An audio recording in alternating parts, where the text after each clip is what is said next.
என் இனிய தமிழ் மக்களே, உங்கள் பாசத்திற்குரிய பாரதி ராஜா மீண்டும் மண் வாசனையோடு வருகிறேன். ஆகாயத்தை விட அதிக நட்சத்திரங்களை அறிமுகப்படுத்தியவர், முதல் மரியாதை செய்தவருக்கு நமக்கு இன்னைக்கு இறுதி மரியாதை செய்யும். ஏன்னா வறுமையின் உச்சங்க அது. வறுமையின் உச்சத்தில் கடவுளை சுமந்துட்டு பசி பட்னியோட போராடி புகழின் உச்சிக்கு போயிட்டாங்க ரெண்டு பேருமே. கேரக்டருடைய பேரே இன்னைக்கு வரைக்கும் வித்தியாசம். சப்பானி, பரட்டை, குருவம்மா, அந்த கேரக்டருடைய பேர்கள் வந்து வாழுங்கிறது உங்க அப்பா அம்மா வச்ச பேரு. தேவருக்கு நீங்க படிச்சு வாங்கலாம் பட்டமா அப்படின்னு கேட்கிறப்ப தான் கூட உதவியாளராக இருந்த எல்லாரையும் உச்சத்தில் வைத்து அழகு பார்த்தது பாருங்க. இந்த நேரத்துல தவிர்க்க முடியாத இரண்டு பேர், பாரதி ராஜா, இளையராஜா, வைரமுத்து. கிராமங்கள், இன்டீரியர் கிராமங்கள்ல போய் அந்த மனிதர்களை பார்த்து அவங்களோட பேசி பழகிய விஷயங்கள் தான் உங்களுக்கு பின்னாடி ஒவ்வொரு கதாபாத்திரமா மாறுது. வரதராஜா அவர்கள் வருகைக்கு முன் சினிமா தமிழ் சினிமா, வரதராஜா வருகைக்கு பின் தமிழ் சினிமான்னு எஃப்டி சினிமாஸ் எக்ஸ்க்ளூசிவ் நேயர்களுக்கு வணக்கம். நம்ம கூட மூத்த பத்திரிகையாளர் சுபேஷ் சார். வணக்கம் சார். ஒரு மிகப்பெரிய துயர சம்பவம். தமிழ் திரையுலகமே கிட்டத்தட்ட அனைவருமே வந்து ஒரு சோகத்தில் மூழ்கியிருக்காங்க. இயக்குனர் பாரதி ராஜா அவர்கள் வந்து காலையில காலமாயிருக்கு. உங்களோட முதல் கருத்து, அவரோட படங்கள்ல இருந்து நிறைய விஷயங்கள் கற்றுக்கிட்டு இருந்திருக்கோம். உங்களுக்கு என்ன? தமிழ் சினிமாவுக்கு ஒரு மிகப்பெரிய இழப்பு. தமிழ் கலாச்சாரத்தை, தமிழ்நாட்டினுடைய பண்பாட்டை உங்களுக்கு திரையுலகத்துக்கு கொண்டு வந்தவர். அதாவது ஸ்டுடியோக்குள் அடைபட்டு கொண்டிருந்த சினிமாவை லைவ் லொகேஷனுக்கு கிராமப்புறங்களில் எளிய மனிதர்களை காட்சிப்படுத்தியது வந்து வரதராஜாவை சாகும். வரதராஜா அவர்கள் வருகைக்கு முன் சினிமா தமிழ் சினிமா, வரதராஜா வருகைக்கு பின் தமிழ் சினிமான்னு பிரிச்சுக்கலாம். 16 வயதிலே தான் முதல்ல கேமரா எடுத்துட்டு போய் அந்த கிராமங்கள்லையும் வயல்வெளியிலும் புழுதி காட்டிலையும் இருக்கக்கூடிய மனிதர்களை அப்படியே அலைவா படம். நாம் பார்த்து ஒரு ஆச்சரியப்பட்ட விஷயம் என்ன, இவர் கதை எழுதுகிறாரு. அது முக்கியமான கதாபாத்திரம். மீதி இருக்க கதாபாத்திரங்கள் எல்லாமே அங்க இருக்கிற ஆட்களை சரி வைக்கும். அது உண்மையிலே மிகப்பெரிய கஷ்டம். நீங்க அங்க இருந்து கேமரா எடுத்துட்டு போறாரு, அந்த கேரக்டருக்கு அந்த ஊர்ல இருக்க ஒருத்தரை பிடிச்சி நடிக்க வச்சாரு. அவங்கள்ட்ட இவர் சொல்றது அவங்க முதல்ல புரிஞ்சுக்கணும், அவங்கள்ட்ட இருந்து இவர் வேலை வாங்கணும். இதெல்லாம் ஒரு பெரிய விஷயம். இதை ஒருத்தர் கணிக்கிறாருல, வளையல் கடையில ஒருத்தர் வளையல் போட்டு இருக்கிறாரு, கோயில் போயிட்டு வந்து திரும்பி பாக்குறாரு, இவர் ஆட்டோகிராஃப் வாங்குறதுக்கு ஒரு கை நின்றாரு, அவர் வண்டியில எடுத்துட்டு போய் அவர் கதாநாயகி வாங்கி போறாரு. பாண்டியன் இதெல்லாம் நடக்குமா? இந்த மேஜிக்லாம் ஒருத்தருடைய பார்வை இருக்குல்ல, அந்த பார்வை. அதாவது பாரதி ராஜா அவருடைய பயணம் அப்படிங்கிறது தேனி மாவட்டம் அலிநகரம் அவருடைய சொந்த ஊர். அங்கே வந்து இந்த மலேரியா இன்ஸ்பெக்டராக தான் அவரோட லைஃப் ஸ்டார்ட் பண்ணுறாரு. இப்போ வந்து இன்னைக்கு காலகட்டங்களில் நம்ம கொரோனா இருக்கு இல்லையா, அந்த காலகட்டங்களில் 70 காலகட்டங்களில் மலேரியா நோய்ங்கிறது ஒரு பெரிய பிரச்சனையாக இருந்திருக்கு. அப்போ அரசாங்கமே இந்த மலேரியா மாத்திரை கொடுக்குறது, ஊசி போடுறது, அதை பற்றின விழிப்புணர்வு ஏற்படுத்துறது, அந்த ஊருக்கு ஒரு பதவியில் போடுறாங்க. அப்போ மலேரியா இன்ஸ்பெக்டர் அப்படிங்கிற பதவியில் இருக்காரு. அப்போ கிராமங்களுக்கு ஒரு போறாரு, எல்லா கிராமங்களுக்கும் போய் அதை பத்தின ஒரு அவேர்னஸ் கொடுக்குறாரு, மாத்திரை கொடுக்குற வேலையை செய்தார் மலேரியா இன்ஸ்பெக்டர். அப்ப பார்த்த மனிதர்கள் தான் பின்னாடி அவருடைய படங்களுக்கு பூரா பயன்படுது. அன்றைக்கு கிராமங்கள், இன்டீரியர் கிராமங்கள்ல போய் அந்த மனிதர்களை பார்த்து அவங்களோட பேசி பழகிய விஷயங்கள் தான் உங்களுக்கு பின்னாடி ஒவ்வொரு கதாபாத்திரமா மாறுது. அப்படிதான் வருவாங்க. அப்படி ஒரு கிராமத்துக்கு போறாரு, அந்த ஊர் தான் பண்ணிக்கிறோம். அந்த ஊர்ல பாக்குறப்ப ஒரு 3 இளைஞர்கள் அந்த வீட்டு வாசல்ல உட்காந்து பாட்டு பண்ணிட்டு இருக்கிறாங்க. இவருக்கு பேசிக்காவே நடிக்கணுங்கிற ஒரு ஆர்வம். அப்ப நடிக்கணும், அங்க லோக்கல்ல டிராமாலாம் போறாரு, நாடகங்கள்லாம் போட்டு இது பண்ணிட்டு இருக்கப்ப இவங்க வந்து 3 பேர் உட்காந்து ஒருத்தர் பாடுறாரு, ஒருத்தர் வாசிக்கிறாரு, ஒருத்தர் வந்து தபலா வாசிக்கிறாருங்கும் போது இவங்க அவங்க கூட கனெக்ட் ஆகிறாங்க. படங்களை பார்த்த மாத்திரத்துல நண்பர்களாகிறாங்க. அப்படி என்ன பண்ணாலும் இந்த டீமோட சேர்ந்து அவங்க மியூசிக் போட, இவர் கதை வசனம் எழுதி நடிக்க அப்படிங்கிற மாதிரி இவங்களுடைய டிராவல் அங்கேயே ஆரம்பிக்குது. அப்படி இவர் வேலை பார்த்துட்டு என்ன பண்றாரு, பல இடங்கள்ல நடிக்கிறாரு, வைக்கிறாரு. அப்போ ஒரு இடத்துக்கு மேல இங்க இருந்தா வேலைக்கு வராது, சினிமாவுக்குனா சென்னைக்கு போகணும் அப்படின்னு வேலையை விட்டுறாரு. அரசு வேலையை விட்டுட்டு சென்னைக்கு வந்துடுற. வந்தோடனே எப்படி கிடைக்கும், வந்து நடிக்கிறதுக்கு ட்ரை பண்றாரு. அவர் நடிக்கிற ஒன்றும் கிடைக்கல. ஒரு பெட்ரோல் பங்க் வேலைக்கு போறாரு. பெட்ரோல் பங்க்ல வேலை பார்த்துட்டு என்ன பண்றாருன்னா நாடகங்கள்லாம் போறாரு, சின்ன சின்ன நாடகங்கள்லாம் போறாரு. அப்ப இந்த 3 பேர் ஊர்ல பழகினாங்க இல்லையா, அவங்க சினிமாவுக்கு வந்தாங்க. ஆயிரத்தி தெரியும் வந்த இடம் வரதராஜாவுடைய ரூம். வந்து நிக்கிறாங்க 3 பேர், நாங்க ஊருக்கு வந்துட்டோம், இனிமேல் இங்க தான் போறோம். இவர் சொல்லி நானே தடுமாறிட்டு இருக்கேன், சரி வாங்க சேர்ந்து ட்ரை பண்ணுவோம்னு இவர் ஒரு பக்கம் போறாங்க, அவர் ஒரு பக்கம் போராடுறாங்க. இளையராஜா அவர்களுக்கு வாய்ப்பு கிடைக்குது, அன்னைக்கு ஒரு மியூசிக். அப்ப இவர் என்ன பண்ணலாம் சினிமா போகிறப்ப புட்டண கணக்கல்னு ஒரு கன்னட டைரக்டர். அவருடைய படத்தை பார்த்து இன்ஸ்பயர் ஆகிறாரு, இவர்கிட்ட சேரணும்னு ஆசைப்படுறாரு. அப்போ இளையராஜாவினுடைய குருநாதர் ஜி.கே. வெங்கடேஷ் வந்துருக்கிறார். கன்னட படங்கள்லாம் இசையமைப்பாளர். இளையராஜாவுடைய குருநாதர் அவர் தான். கடைசி காலம் வரைக்கும் இளையராஜா வந்து அவரை ரொம்ப மரியாதையா வச்சிருந்தாரு. இல்ல, கன்னடாவில் இருந்தாரு. இளையராஜா அவர் சொன்னாரு, இளையராஜா மதிப்பு சொல்ல மாட்டாரு. அப்ப இவங்க எல்லாத்துக்கும் கார்டியன் வந்து ஜி.கே. வெங்கடேஷ் தான். அப்ப ஜி.கே. வெங்கடேஷ் சொல்றாங்க இந்த மாதிரி பொட்டனா கணக்கில் போனோன்னு. அவரு சேர்ந்து நான் ஏற்கனவே படம் இருக்கு, நம்மளால் தான் நான் சொல்லி வரேன்னு சொல்லி வரதராஜாவை உதவி இடம் சேர்க்கிறாரு. அப்புறம் கன்னட படங்கள் சில படங்கள் பண்றாரு. அதுக்கு பிறகு ஒரு படம் பண்ணலான்னு, தனியார் படம் பண்ணலான்னு ஒரு மயில் அப்படின்னு ஒரு கதையை ரெடி பண்ணிட்டு ஃபிலிம் டிவிஷன் கார்பரேஷன்ஸ்க்காக பண்றாங்க, முயற்சி பண்றாங்க. அது டிராப் ஆயிருக்கு. எஸ்பி பாலசுப்ரமணியம் வந்து ப்ரொடக்ஷன் கம்பெனி ஆரம்பிச்சு அதில் பண்ணலான்னு முயற்சி பண்றாரு. அதுவும் டிராப் ஆயிருக்கு. அப்புறம் எஸ்.ஏ. ராஜ்கரனுடைய 16 மயில் வந்து 16 வயது நிலையா மாறி அந்த கேரக்டரை பார்த்தீங்கன்னா அந்த கேரக்டருடைய பேரே இன்னைக்கு வரைக்கும் வித்தியாசம். சப்பானி, பரட்டை, குருவம்மா அந்த கேரக்டருடைய பேர்கள் வந்து இந்த கேரக்டர்லாம் எங்க பிடிக்கிறாரு அப்படின்னா அவர் அங்க ஊர்ல இருக்கப்ப மைண்ட்ல வச்சிருக்காரு. அது வரைக்கும் ஸ்டுடியோல செட்டு போட்டு ஒரு மாதிரி படம் பண்ணிட்டு இருந்தாரு.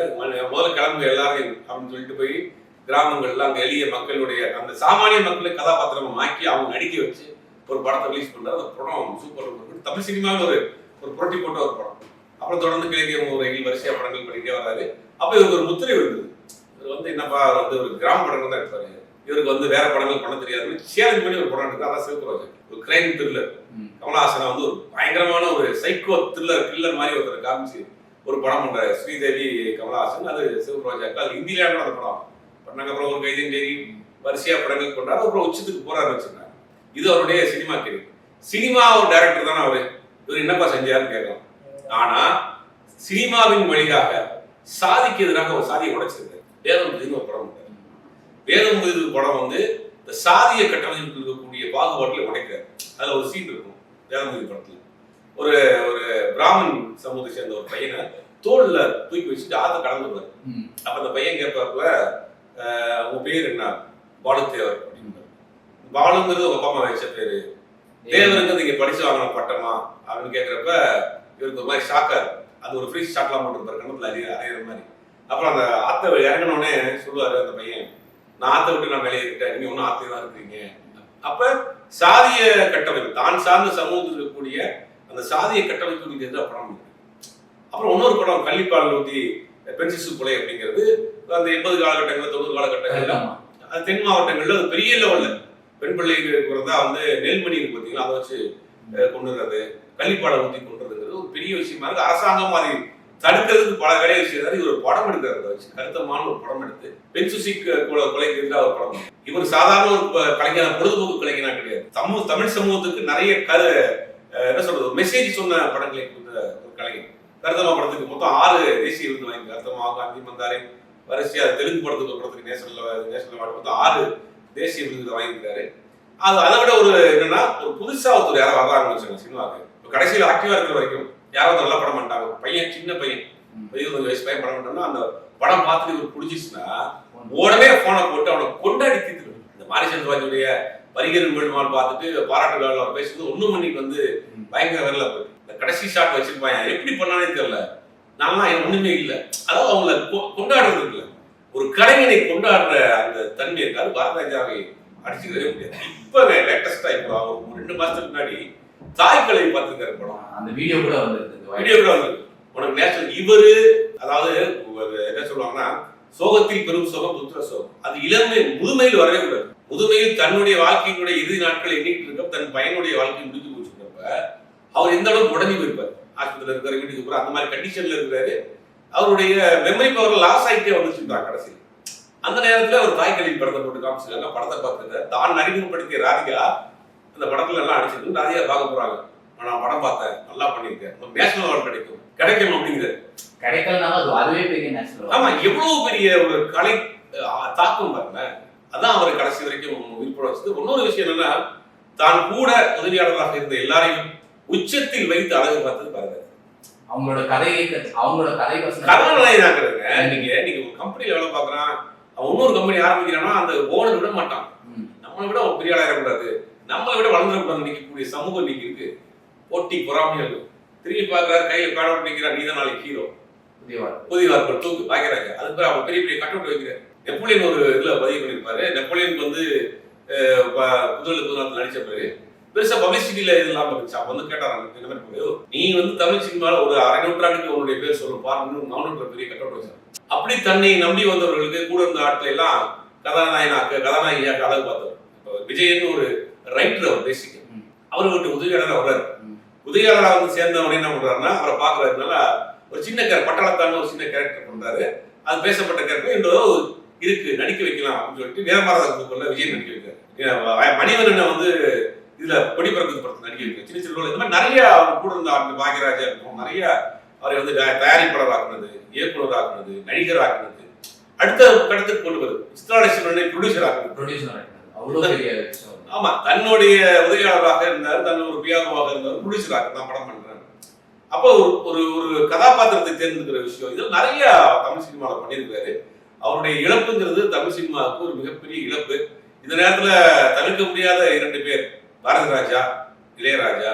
பாரதிராஜா இளையராஜாவுடைய காம்பினேஷன்ங்கிறது இன்னைக்கு வரைக்கும் ஒரு பெரிய மேட்ச். இன்னைக்கு அவங்க சேர்ந்து படம் பண்ணலாமா இருந்தாலும் கூட அவர்களுக்கான நட்பு அப்படியே இருந்துச்சு. இன்னைக்கு கோதாரணியுடைய மரணத்துல இவர் தான் முன்னாடி போகணும், ஏன்னா தூக்கி வளர்த்த குழந்தைன்னு தாங்க முடியல அவரால். அதற்கு பிறகு ரொம்ப நாள் கழிச்சு அவங்க ரொம்ப மனம் விட்டு பேசின ஒரு வீடியோ வந்துச்சு 2 வருஷத்துக்கு முன்னாடி.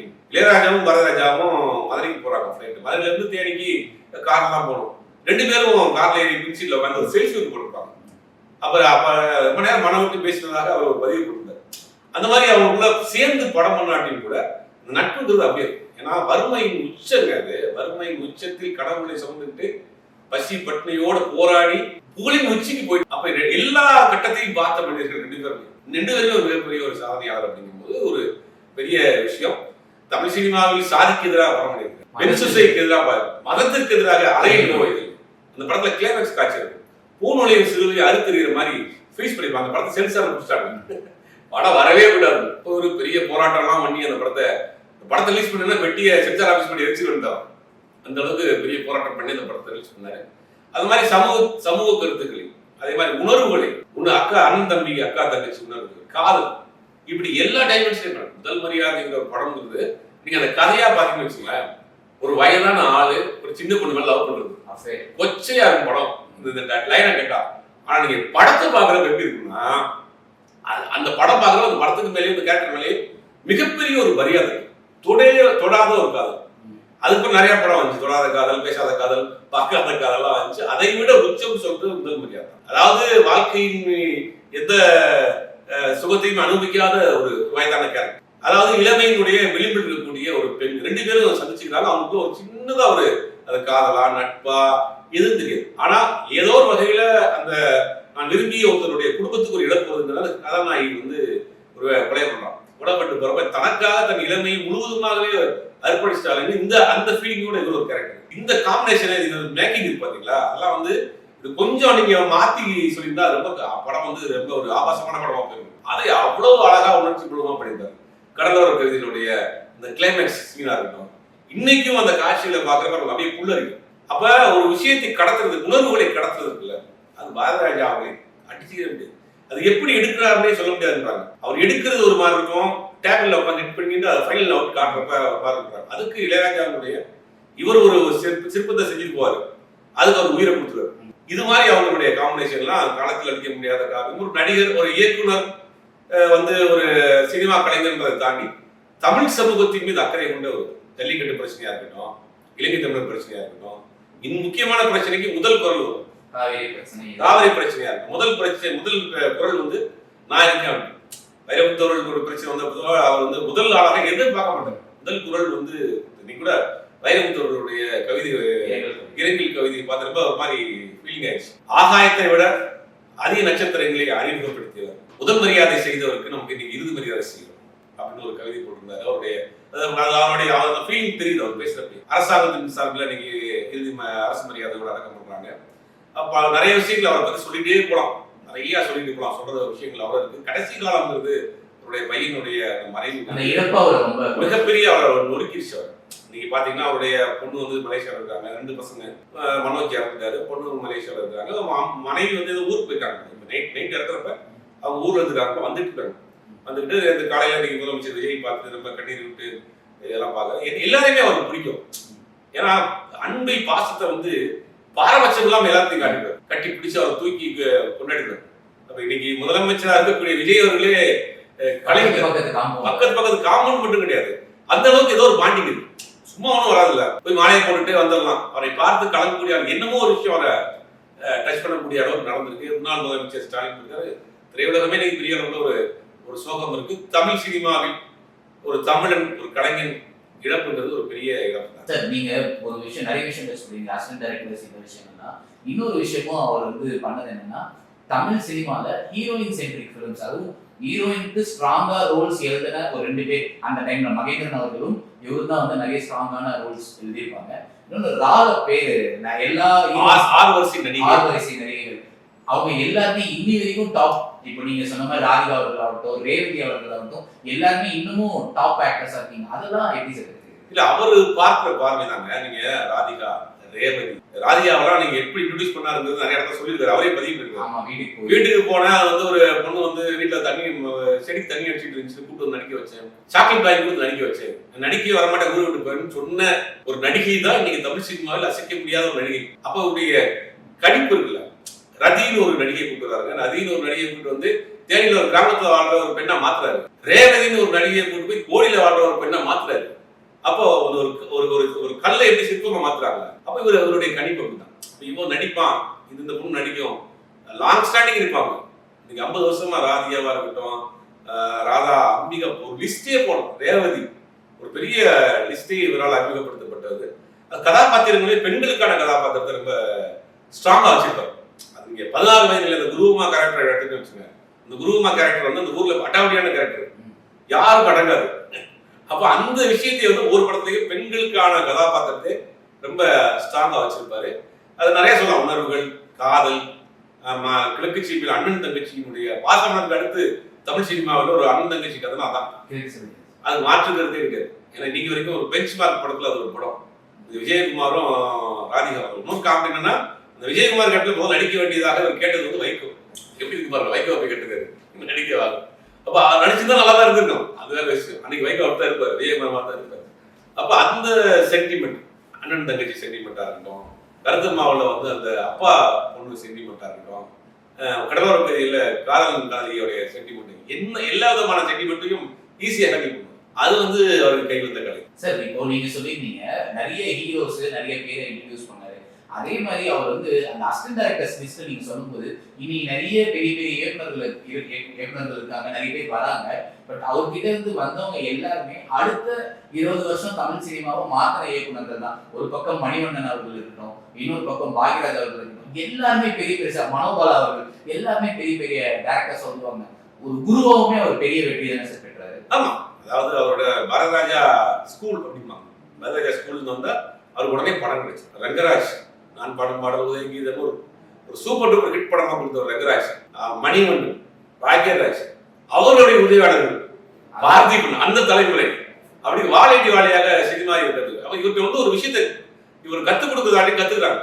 அவரோட ஸ்டேஜ் கொடுக்குறாருல்ல. மணிவண்ணனை பொறுத்த வரைக்கும் இந்த இடத்துல மணிவண்ணன் நீங்க கேட்டதுனால நான் ஒரு விஷயம் சொல்றேன். மணிவண்ணன் உதவியாளராக இருக்கிறார். உதவியாளராக போய் ஒரு வாய்ப்பு கேட்கிறாரு. நான் கதை வச்சு கேட்கிறேன். கதையை வாங்கி பாக்குறாரு. கதை நல்லா இருக்கு. உதவியாளர் வந்தவன கதையாசிரியர். உதவியாளருக்காக வாய்ப்பு கேட்ட வந்தவரை, உனக்கு கதை நல்லா எழுத தெரியுது, கதை எழுதியிருக்கிற, உன்னை வச்சு நான் உன்னை கதையாசிரியராக்கிறேன்னு நின்று ஒரு படம். அந்த படம் வந்து பேசப்பட்ட படத்தை கமர்ஷியலா படம் போல அடி. அப்ப அவர் கூட ஒரு படம் சொல்லுவாங்க, கேரியர் உச்சத்துல போயிட்டே இருக்கு, யாரும் ததையை முடிச்ச ஒரு பையனுக்கு நீங்க சினிமாவில் சென்டிமெண்ட் வைப்பாங்க, இவனை முதல்ல துரத்தி விடுங்க அப்படின்னு சொன்ன பிறகு சொல்லியிருக்காரு. இவனை வச்சு நான் ஒரு கிட்டு கொடுக்குறேன், இவனை வச்சு ஒரு கிட்டு கொடுக்குறேன்னு சொல்லி அப்படி கொடுத்த படம் தான் அலைகளோட super duper Manoj creations first படம். அப்பயே சொல்லிருக்காங்க, ஒரு நீங்க வந்து கொடுத்துருக்கீங்க, வந்தோடனே உங்களை காலி பண்றான் சென்டிமெண்டா அப்படின்னு அப்படிலாம் போட்டு அவரை மிரட்டிருக்காங்க. இந்த பையனை வச்சு நான் ஒரு பெரிய ஹிட் கொடுக்குறேன். அதே மணிவண்ணனை வச்சு பண்றாரு. அதுக்கு ஒரு மணிவண்ணன் நடிகராகி போட்டாருன்னு வச்சுங்க. இவரும் நடிகராகிற ஆர்வத்தில் சென்னை வந்தவர் பிற்காலத்துல அவர் நடிகராகிறதுக்கான வாய்ப்பு கிடைக்கும். கல்லுக்கல் வந்து நடிச்சாரு. அதுக்கு நடிகர் யார் கேட்டாரு வச்சுங்க. ஆனா ரொம்ப லேட்டரா கடந்த 10 வருஷத்துல அவர் பண்ண நடிகராக பண்ண படங்கள்லாம் வந்து பாத்தீங்கன்னா அவ்வளவு ரியலிஸ்டிக்கா இருக்கும். அது எனக்கு ரொம்ப பிடிச்ச படம் பாண்டியன் நாடு. பாண்டியன் நாடு படத்தை பார்த்துட்டு அன்னைக்கு நைட்டு ஒரு இயக்குனர் பேசுறேன். கிட்டத்தட்ட 2 மணி நேரம் பேசணும். நானும் அவரும் அதை பத்தி சொல்றாரு, நானும் பேசிட்டே இருக்கேன் போன்ல. படம் பார்த்தேன் சார், நீங்க பாண்டியன் நாடு நானும் பார்த்துட்டேன் அப்படின்னு அவர் என்கிட்ட பேசுறாரு. இப்படி 2 பேருமே 1/2 நேரம் பேசிட்டு இருக்கோம். அதாவது ஒரு வயதான அப்பா தன் பையனை வந்து கொண்டுறாங்க, பழி வாங்கணும், அந்த இயலாமை, ஆற்றாமை, தன்னால முடியாது, அந்த ஏக்கம், உள்ள போனோம், அந்த துக்கம் எல்லாத்தையும் சேர்ந்து ஒரு எமோஷனலா ஒரு விஷயம் பண்ணணும். அதே நேரத்துல ரொம்ப ஓவர் ஆக்டிங்கா வந்துடக்கூடாது. பின்னி எடுத்திருப்பார். நீங்க யாராவது இந்த இன்டர்வியூ பாக்குறவங்க போய் அந்த படத்தோட சீன்ஸை பாருங்க. பின்னி எடுத்திருப்பார். எனக்கு தெரிஞ்சு இந்த பெஸ்ட் படம்னா எனக்கு தெரிஞ்சு அவர் நடிச்சதுல பாண்டியன். எனக்கு திருச்சத்திரம் படத்துல என்னதான் அவருக்கு தனுஷ்க்கு ஒரு இது ஒர்க் ஆனாலும் பிரகாஷ் ராஜ் சாரோட ஒரு இது பேசியிருப்பார். அந்த பையன் அவர்கிட்ட சொல்லும் போது அது உண்மையிலுமே ஒரு தாத்தா ஒரு அந்த எமோஷன் சான்ஸ் இல்ல. அது கடைசியில வந்து அவருக்கு நிறைவேறாத ஆசை. எத்தனையோ கல்லை சிற்பமாக்கியவர் தான் பையனை உருவாக்க முடியும்னு வருத்தம் முயற்சி பண்ணாரு. கடைசி நேரத்தில் அது பெருசா இல்லை. அவரும் கடைசியில் போயிட்டு அவரும் ஒரு வருத்தம். நன்னால முடியாத வந்து அவர் பண்ண ஒரு தவறு என்ன, தவறு இல்லை, ஒரு ஆசை என்னன்னா மனோஜ் டைரக்டர் ஆயிருந்தாலும் ஒரு பெரிய டைரக்டர் ஆயிருக்காரு. அவரே மனோஜ் சொல்றாரு, நான் என்னுடைய ஆசை டைரக்ஷன் தான், அப்பா வந்து ஆசைப்பட்டு நடிக்க வச்சாரு. அவர் என்ன நம்ம நடிக்க முடியல, இந்த பையன் நடிக்கணும்னு ஒரு விஷயம் ஆசைப்பட்டாரு. அது இன்னைக்கு எதுவுமே நிறைவேறாம போயிடுச்சு. சார் நிறைய விஷயங்களை வந்து மக்களுக்கு சொல்லியிருக்கேன் சார். எனக்கு ஒன்னே ஒன்று கேட்கணும்னு நினைச்சேன் சார். எனக்கு நான் அந்த ஒரு விஷயம் நான் பார்த்துருக்கேன் சார்.